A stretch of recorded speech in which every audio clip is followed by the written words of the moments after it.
Good morning and welcome to my channel.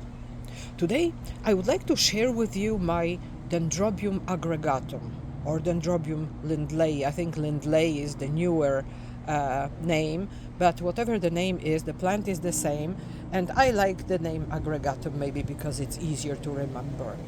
Anyways, this plant, I've had it for many years. I don't know, probably more than 10. Um, when I got it, it was a small plant, but it already produced um, 2 or 3 flowering spikes, and the spikes are just absolutely gorgeous.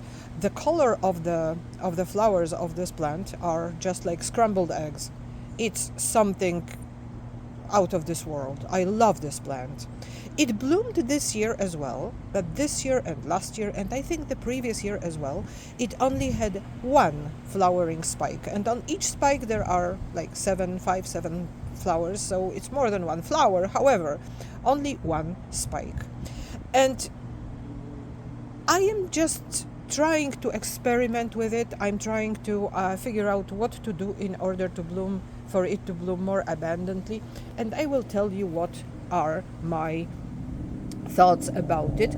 But right now I would like to turn your attention to the fact that this plant is a pot in a pot. Okay, you see, I don't know how many years ago, 5, 6, no, probably 6 years ago. I think it was during the pandemic, or at the beginning of the pandemic, or even before that. This plant just fell, and the pot in which it grew broke. And because the roots that were on the inside were very tightly attached to the pot on the inside, I didn't want to remove the broken pieces. I just put it all into a pot that is a little bit larger. I filled up the gap with the bark, and this is how it grows. However, the plant was growing on the outside of the pot, so these pseudobulbs, because of these things are called pseudobulbs. So these pseudobulbs, I had to remove them, disattach them from the original pot, well, and let them hang on the new one. And as you can see, this tiny leaf here and pseudobulb is the last year's one. This one, the bright one, is this year's one. So what I have noticed is just that the roots and the plant, the part of the plant that is hanging down the flower pot here, the pot, doesn't have enough water, and that's why the pseudobulbs here are underdeveloped. And this leaf, this year's leaf, look, it is the normal size, just because I am making sure that I water the plant very regularly, much more often than I used to. Okay, so wait, I will do it everything in order, not everything at the same time. So this is a new leaf. This is a new leaf, and look how much larger it is, this one. Look how much larger it is than this one, just because it's closer to the moisture, to the pot itself. Okay, to the bark that is inside the pot. And here there is a new leaf, a new pseudobulb developing as well, and I have huge hopes about them. I'm not sure whether the flowers appear only on the bulbs, on the pseudobulbs that developed the previous year immediately, or maybe if the pseudobulb never bloomed, it might develop another spike as well. If you look at this, these are all spikes, like the remaining of spikes from the previous year.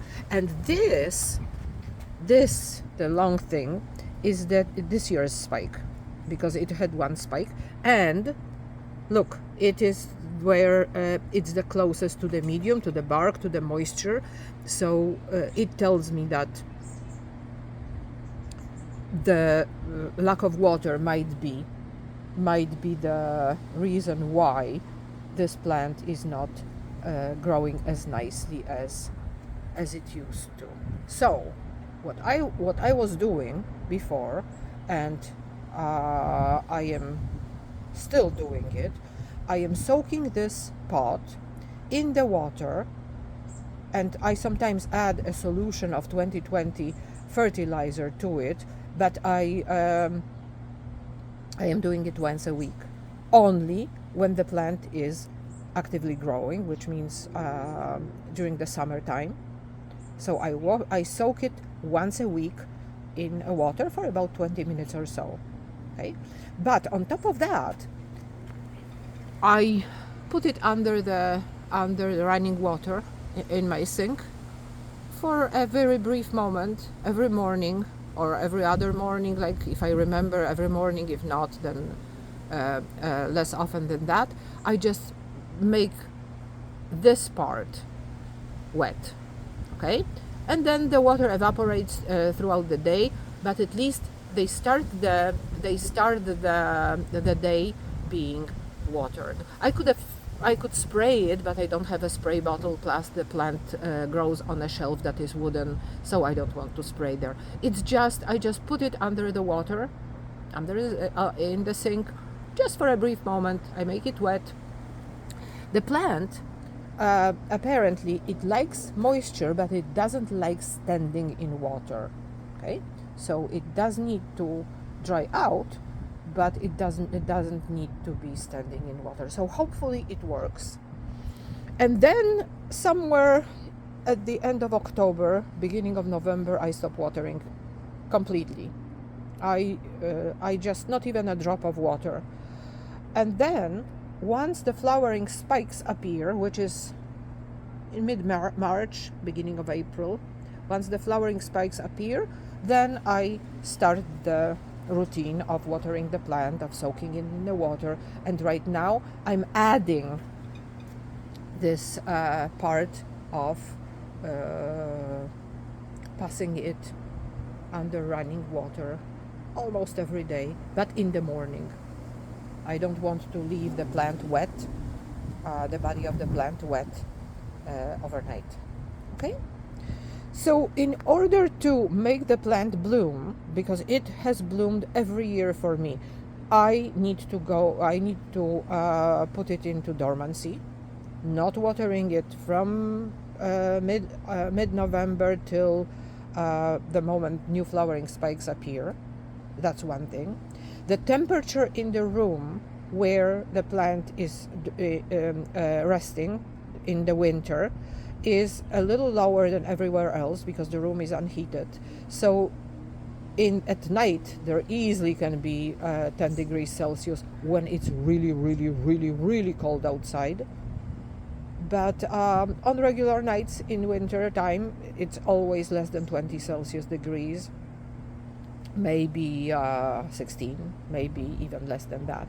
Okay, at night. And during the day it's cold when it's gloomy, when there is no sun. On sunny days the temperature rises significantly, because it's a south facing room. Okay, if you are curious how the blooms look, please search my channel. I made, I don't know how many, 3-4 videos about this plant in bloom. And right now I thought it would be interesting to make a video about it, just because it was blooming, but I missed the bloom this year. I missed many of my many things when it comes to my plants this year, and not only plants, but everything seems to be coming back to normal. Everything seems to be coming back to the regular routine, and I hope it stays this way. Anyways, I hope you like my Dendrobium aggregatum. I treat it as one of my most precious plants, even though it doesn't look that great right now. It doesn't look that attractive at the stage it is now. It is one of my favorite plants. I just love it, and I hope you see why. Okay? Thank you very much for watching my video. Have a great day.